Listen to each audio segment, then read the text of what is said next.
आज आपण माहिती घेणार आहोत ब्लू कॉर्नर नोटीसची. का चर्चेमध्ये आलंय तर कर्नाटकचे नेते प्रज्वल रेवण्णा हे सध्या भारतातनं जर्मनीला पळून गेले आहेत, तर त्यांच्या अगेन्स्ट ही ब्लू कॉर्नर नोटीस जाहीर केली जाऊ शकते. कोण जारी करतं तर इंटरपोल ही संघटना जी आहे ब्लू कॉर्नर नोटीस जारी करते.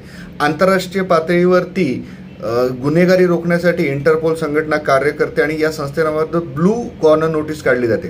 देशाबाहेर पळालेल्या एखाद्या व्यक्तीच्या विरुद्ध माहिती जमा करायची असेल तर ही नोटीस जारी केली जाते. लुकआउट नोटीस जी आहे ही विमानतळावरती प्रवास रोखण्यासाठी, प्रवासाचं ट्रॅकिंग यासाठी वापरली जाते. यापूर्वी ब्लू कॉर्नर नोटीस स्वामी नित्यानंद यांच्या विरोधात करण्यात आली होती. इंटरपोल ही जी आंतरराष्ट्रीय संघटना आहे याची स्थापना 1923 मध्ये करण्यात आली होती. 195 देश जे आहेत याचे सदस्य आहेत, तर भारत 1949 मध्ये याचा सदस्य बनला होता. अशाच माहितीसाठी MPSC लक्ष चॅनल सबस्क्राईब करा आणि अभ्यास लक्ष ॲप डाउनलोड करा. तुमच्या सर्व स्पर्धा परीक्षांची तयारी उत्तम करण्यासाठी आम्ही कटिबद्ध आहोत. धन्यवाद.